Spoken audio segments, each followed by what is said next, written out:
So आजको भिडियोको topic हो plus two guide. अब प्लस टू गाइड किनकि मेन थिम त यो भिडियोको 11 बिग्रियो भनेपछि 12मा कसरी पढ्ने भन्ने कुरा नै हो है। तर पनि यदि कोही फ्रेस छ होइन, 11मै भर्खर पढ्न लागेको छ अथवा 11को धेरै बाहेन पढ्यो भनेपछि तिनीहरूलाई पनि एउटा 11 चाहिँ नबिगार भनेर चाहिँ उनीहरू अगाडि भनिदिउँ भन्ने हिसाबले। सो यो भिडियोमा चाहिँ सुरुमा how to properly study in class 11 भन्ने बारे कुरा गर्छौँ। अनि त्यसपछि how to study class 12 if you have messed up class 11। So class 11 बिग्रेपछि कसरी पढ्ने भन्ने छ। एन्ड क्लास 11 बिग्रेको छैन भने नि हेर्न मिलिहाल्छ है। सो त्यो पनि भनिहालौँ होइन। एन्ड पार्ट 1मा चाहिँ क्लास 11 स्टार्टिङ फ्रेस छ। यो स्टार्टिङ फ्रेसको कुरा सुरुमा चाहिँ के गर्नु पऱ्यो त यिनीहरूले। सो यिनीहरूले गर्नुपर्ने भनेको फोकस अन प्लस 2को book. Okay, entrance exam what होइन, यो के हो भने चाहिँ अब इन्ट्रान्स इक्जामको बारेमा हामीले इन्ट्रान्स इक्जामको लागि हामीले तयारी गरेर आएको छौँ। बुझ्यो सिईको इक्जाम। एन्ड यो इक्जाम 200 मार्क्सको आउँछ र 200वटा एमसिक्यू सोध्छ। एमसिक्यू त जहाँ पाइदिएबाट उठान्न, कहाँबाट उठाउँछ त? प्लस 2को बुकबाट उठाउँछ। सो जहाँबाट उठाउँछ त्यहीमा त फोकस गर्नु पऱ्यो नि त। सुरुमै मोडुलमा दौडेर भएन नि त होइन। क्लास 11मा चाहिँ दौड्न भएन, यताउता हामी प्लस 2को बुकमा मात्र फोकस गर्नु पऱ्यो। अनि जसले गर्दा हाम्रो कन्सेप्ट स्ट्रङ बनाउनु पऱ्यो। अब यो कोही चाहिँ प्रिमेडहरू ल्याउनु थाल्ने अथवा के ल्याउनु थाल्ने गर्छन् होइन। क्लास 11मै चाहिँ म नलिउ भन्छु। किनभने चाहिँ जस्तै अब एनालोजी दिने भने होइन, जस्तै जिमको छ होइन। जिममा नर्मली सुरुमा त हामी डाइट पुरा गर्ने बेला सुरुमै प्रोटिन सेक किनेर भएन नि त। सुरुमा त हामी नर्मल घरको अन्डा मासु बनाएर खानु पऱ्यो। अनि त्यसपछि अझै बानी पर्दै गएपछि बल्ल हामी प्रोटिनतिर जानु पऱ्यो नि त होइन। सुरुमै सप्लिमेन्ट गरे भएन कि। यो पनि मोडुलहरू पनि हाम्रो सप्लिमेन्ट जस्तै हो कि। अनि यो भनेको चाहिँ हाम्रो अन्डा मासु जस्तै हो प्लस 2। सुरुमा यसमा फोकस गर्नु पऱ्यो कि। सुरुमा इन्ट्रान्स इक्जाम भएन। अब इक्जाममा सोर्स त प्लस 2को बुक भयो ल। अब एमसिक्यू सोध्छ। सो एमसिक्यूको लागि त हामी बानी पर्नु पऱ्यो। त्यसको लागि फेरि एमसिक्यू पनि प्र्याक्टिस गर्नु पऱ्यो। र एमसिक्यू फेरि कहाँबाट गर्ने? बेसिक एमसिक्यू गर्ने, जुन चाहिँ प्लस 2को बुकमै हुन्छ, पछाडितिर हुन्छ है। लास्टतिर एमसिक्यू पनि त्यहाँ हुन्छ, 20-30वटा हुन्छ। पर्टिकुलेसन भएपछि त्यो गर्ने। एन्ड त्यो पनि भ्याए अझै चाहियो भने चाहिँ मोडुलकोतिर नलाग्ने, सिर्फ पिवाइक्यू बुकबाट मात्र गर्दा हुन्छ। यति गर्ने भने तिमीले यति गरेर तिम्रो मोर दिन नफ गरेर हो है। तिम्रो बेस धेरै राम्रो हुन्छ यतिले। Second point, practice MCQ alongside. PYQ गर एन्ड बेसिक भनेको त्यो प्लस 2का गर होइन। प्लस 2का तिनीहरू गर, धेरै यताउता जानु पर्दैन। And then clarify concept smartly. यो चाहिँ किनभने भने कुनै कलेजमा त अब जो टिचरलेबाट बुझिन्न होइन। अनि त्यतिखेर एमसिक्यू गर्न थाल्यो भने त झन् के बुझिन्थ्यो र। त्यही भएर त्यसको लागि चाहिँ यदि बुझिरहेको छैन भने चाहिँ फेरि यताउता भौतारिनु पर्दैन। सिधै युट्युब खोल्ने होइन, नजानेका कुराहरू पढ्ने। अनि युट्युबबाट युट्युबबाट जानेपछि प्लस 2 बुक पढ्ने होइन। प्लस 2 बुक पढ्दा चाहिँ गाह्रो नहोस् भनेर युट्युब हेर्ने कि। प्लस 2 बुक पढ्ने भन्दा राम्रोसँग पढायो भने त युट्युब पनि हेर्नु पर्दैन। तर कुनै कुराहरू त पर्छ नि त। त्यसको लागि चाहिँ क्लासमा सरलाई सोधिदिनु भयो। अझ सरले पढाएको बुझिदिनु भने चाहिँ युट्युबहरू हेरेर जस्ट कन्सेप्ट चाहिँ क्लियर पार्नु पऱ्यो कि मेन कुरा। त्यही हो रिप्रेजेन्टेसन होइन। यहाँ पनि मैले भनेको क्लास 11-12मा फोकस गर्नु पऱ्यो। अनि एमसिक्यूहरू प्र्याक्टिस गर्ने। एन्ड अब जहाँ हामी मेन कुरामा होइन, हाम्रो भिडियोको मेन थिममा विच इज त्योभन्दा अगाडि हल्का यहाँ समराइज जस्तो रहेछ। अब के गर्ने भने चाहिँ सिम्पल कुरामा भन्नुपर्दा focus on concept first, MCQ second, अनि use online resources smartly. Simple. Class 11मा छ भने यति गर। मेन कुरा अर्को एभोइड ओभर थिङ्किङ। बढी सोचेर मलाई त आउँदैन भन्ने सोचेर यो सोचेर एक्स्ट्रा कुराहरू सप्लिमेन्टहरूमा नजाऊ अहिले होइन। पेट बिग्रिएला भने जस्तो जिममा। So yeah stick to the book, clarify doubt selectively and practice MCQs daily. त्यति होइन। एन्ड अब मेन कुरा हाम्रो भिडियोको part 2, if you messed up class 11। Class 11 बिग्रियो, अब के गर्ने? अब अभियस छ होइन। यसो सोच्दा पनि हल्का हामीले बढी मिहिनेत त गर्नैपर्छ। अब तिम्रो गोल थाहा छ, तिमीलाई इक्जाम दिने नै हो भने चाहिँ तिम्रो 11को तिमीले कुराहरू कतिपय बुझ्दिनौ भने चाहिँ अभियसली अब पेलिन त पऱ्यो होइन। अब पेलिन लायो अनि त्यसपछि के हुने भयो भने चाहिँ 11लाई पनि धान्न खोज्छ, 12लाई पनि धान्न खोज्छ। न 11 बुझ्छ न 12 बुझ्छ। अलिअलि बुझ्दा तर त्यो जुन लेभलको डेप्थ चाहिन्छ त्यतिसम्म बुझ्दिनँ। केही पनि काम लाग्दैन त्यस्तरी। 11को पढ्नु त पर्छ है फेरि होइन।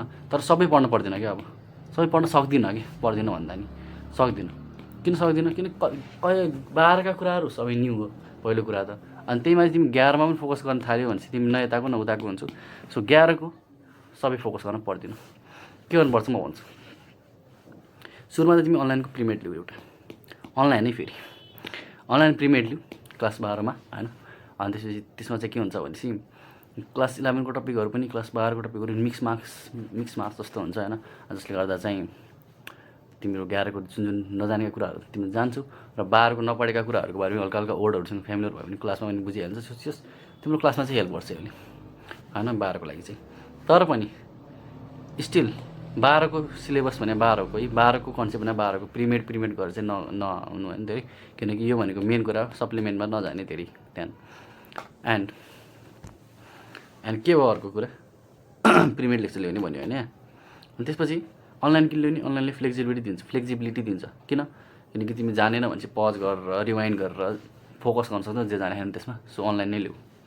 And step 2 work ahead in class 12। यति त गर्नु परिहाल्यो नि। अब क्लास 12 मा तिम्रो सरको एउटा रुटिन हुन्छ, यो सरले यो दिन पढाउँछ, त्यो सरले त्यो दिन पढाउँछ होइन। अनि ठ्याक्कै त्यो सरको क्लासमा जे पढाइन्छ त्यो पढाउनुभन्दा पढाइ भएकोसम्म र अर्को क्लासमा जे पढाइन्छ त्योसम्म तिमीले भ्यायौ भनेपछि तिम्रो एक्स्ट्रा टाइम बस्ने हो नि त। अब त्यो एक्स्ट्रा टाइम बच्यो भने तिमीले क्लास 11 को पढ्ने, के पढ्ने, सबै विषय पढ्ने, सबै टपिक पढ्ने त पढ्ने होइन, सबै टपिक पढ्ने होइन। Focus on high yield class 11 topic. अब तिमी सबै पढ्न सक्दैनौ कि, सबै पढ्न थाल्यो भनेपछि तिमीले राम्रोसँग बुझ्दिनौ। केही मात्र पढ्ने भ्याउँछौ, अनि त्यो केही चाहिँ तिमी बाटो भएर पढ्नु पऱ्यो क्या। अब के पढ्ने, जुनको बढी मार्क्स आउँछ त्यति पढ्ने। अनि अर्को कुरा के पनि पढ्नु पऱ्यो भने चाहिँ जुन चाहिँ कनेक्टेड छ क्लास 12 को कन्सेप्टहरू बुझ्नलाई 3 कुरा मात्र पढ्ने। कन्सेप्टको लागि चाहिँ यति पढ्ने। तर मैले के क्लास 11 को पढ्दिनँ पढ्ने भनेर मैले क्लास 11 को कन्सेप्ट छ भने चाहिँ त्यो हाई यिल्ड टपिक र कनेक्ट गर्ने कुराको मात्र पढ्ने भने होइन। तर क्लास 11 को फर्मुला चाहिँ सबै पढ्नु पऱ्यो कि फेरि घोक दिने कि। त्यो जस्तै फिजिक्सको लागि वर्क एनर्जीमा कति फर्मुला छ होइन, फ्रिक्सनको कति फर्मुला छ, अनि त्यस्तै अब केमिस्ट्रीको पनि आइसोमेरिजमको हुन्छ। त्यस्ता कुराहरू चाहिँ 11 का चाहिँ त्यस्ता कुरा चाहिँ सबै घोक दिइहाल्ने। किनकि तिनीहरूको कुनै क्वेसन चाहिँ के हुन्छ भने फर्मुला बेस्ड हुन्छ, फर्मुला जाने भने चाहिँ मिलिहाल्छ कि। सो 12 मा तिनीहरू मिल्ने भने कन्फिडेन्सको लागि भइहाल्छ। एन्ड क्लास 12 भ्याउँदा ठ्याक्कै तिमीलाई फर्मुला थाहा छ भने चाहिँ तिमी त्यतिखेर कन्सेप्ट पढ्छौ। कन्सेप्ट पढ्दा फर्मुला तिमीसँग मुखमै आउँछ भनेपछि त त्यतिखेर सजिलो हुने हो नि त। अब फर्मुला पढ्न धेरै दिमाग पनि त्यो गर्नु पर्दैन कि। एउटा मिनी नोट्स जस्तो बनाउने होइन, सर्ट नोट्स जस्तो बनाउने, या बना जस्तै डेली रिभाइज गर्ने, अथवा अब हप्तामा 2-3 चोटि हेरिराख्ने। अब 12 भरि हेरिरहेछ भने चाहिँ त 12 क्लास भ्याउँदा त मजाले आउँछ नि त दिमागमा होइन। त्यो गर्ने। Keep short notes or formula sheets from class 11 to revise quickly. So के भनेको मैले अझै क्लास 11 को हेर्ने भने होइन मैले। क्लास 11 को कन्सेप्ट हेर्ने हो भने चाहिँ हाई यिल्ड टपिक र कनेक्टिङवाला जुन जस्तै भेक्टर हाई यिल्ड नहोला तर धेरै कनेक्टिङ छ त्यो हेर्नु पऱ्यो। त्यसको कन्सेप्ट पुरै जान्नु पऱ्यो होइन। त्यस्तो मात्रै हेर्ने, कन्सेप्ट हेर्ने भने, डिपमा हेर्ने भने। तर सर्फेसली चाहिँ सबै हेर्नु पऱ्यो। सर्फेसली मिनिङ फर्मुलाहरूदेखि ल्याएर पास्ट इयर क्वेसनहरू गर्दाखेरि आउने धेरै क्वेसनहरू त्यस्ता खालको चाहिँ सबै लेसन गर्नु पऱ्यो। जसले गर्दा चाहिँ सबै लेसन भन्नाले अब 100% त भन्ने नै त्यो फेरि बुझ्नु आफै होइन। यिनीहरूको फर्मुलाहरू चाहिँ टक्क लगाएर जाने मुखमै आउने भए रहेछ भने चाहिँ पछि इन्ट्रान्स भ्याएपछि के थाहा कहिले 3 महिनामा आउँछ, कहिले 2 महिना, कहिले 6 महिनामा आउँछ होइन। सो थाहा भर हुन्न होइन। त्यही भएर पछि चाहिँ कन्सेप्ट जुनको रिमेनिङ हुन्छ नि 11 को त्यो कन्सेप्ट पढ्दा तिम्रो फर्मुला तिम्रो दिमागमै रहेछ भने चाहिँ पछि सजिलो हुने भयो नि त। सो त्यो गर्दा चाहिँ राम्रो हुन्छ। त्यही भएर फर्मुलाहरू चाहिँ सबै जान हुन्छ म चाहिँ। अनि त्यसपछि मक टेस्ट दिएको छैन भनेपछि होइन, यदि 12 मा पढ्दा पनि तिमीले आफ्नो प्रिपरेसनमा धेरै ल्याग गरिरहेको छौ है। किनकि मक टेस्टले के हुन्छ भने जुन मैले अघि भने नि माथिका कुराहरू यिनीहरूमा हेल्प गर्छ कि। कसरी गर्छ त? Mock test start early, analyse and make mistake, copy and identify weak word strong lessons. अब के हुनु भने चाहिँ हाई यिल्ड टपिक पढ्ने भने मैले होइन। अब हाई यिल्ड टपिक के त तिम्रो स्ट्रङ हो कि तिमीले हाई यिल्ड टपिकबाट मिलाइरहेको भने तिमी सेकेन्ड हाई यिल्ड टपिकमा जानु पऱ्यो, थर्ड हाई यिल्ड टपिकमा जानु पऱ्यो। तर तिमीले मक टेस्टै देखाएन भने चाहिँ तिम्रो स्ट्रङ हो कि विक हो कि के हो त? अनि तिमी विकमा नफोकस गरेर पहिले राम्रो भागमा फोकस गरेर अझै त्यसको चाहिएभन्दा बढी डेप्थमा गइराखौ, हाई यिल्ड हो भन्दै त्यो ठिक भएन नि त। त्यो त्यसको लागि मक टेस्ट दिनु पऱ्यो। मक टेस्ट तिम्रो विक के छ भने थाहा पाउनु पऱ्यो। विक के छ भने थाहा पाएपछि त्यहीमा फोकस गर्नु पऱ्यो। फेरि अब फेरि हाई यिल्ड पनि हुनु पऱ्यो है। त्यो यिनीहरूले यसो आफूले वेइन गरेर होइन थाहा पाउनु पऱ्यो। अनि focus energy on weak topics rather than polishing what you already know. Okay, help you to identify which topics you lack mostly in class 11। Mock test दिँदा यो टपिकबाट मेरो बिग्रिरहेको भने थाहा पाएपछि त कति आनन्द हुन्छ नि त। 11 क्लासको त यही मात्र फोकस गर्छु, एक त धेरै फोकस गर्न पाइन्न, त्यही माथि अब कुन बिग्रिया कुन कमजोर छ त्यही थाहा पाएपछि त त्यहीमा मात्र टाइम दिने भयो धेरै होइन। सो राम्रो हुन्छ त्यसरी। एन्ड मक टेस्टबाट मात्र होइन, एमसिक्युजबाट पनि थाहा हुन्छ यो विक टपिक त। Theory can be revise by MCQs पनि होइन। अर्को कुरा चाहिँ के हुन्छ, एमसिक्यू गर्नु भने रिभिजन गर्नु होइन भने सोच्छन् धेरैले किन होइन। तर थ्योरी पढेर रिभिजन भन्दा त एमसिक्यू गरेर रिभिजन मलाई बेटर लाग्छ। यदि 2-300 एमसिक्यू गर्छौ भने है त्यसले चाहिँ मजाको रिभिजन दिन्छ होइन एउटै टपिकबाट। So MCQ teaches you what actually matters, how questions are frame, where you are lacking. So MCQ गरे हेर्नु भने चाहिँ तिमी प्रिपरेसनमा धेरै पछाडि परिरहेछौ। एन्ड माइन्डसेट सबभन्दा इम्पोर्टेन्ट। माइन्डसेट होइन।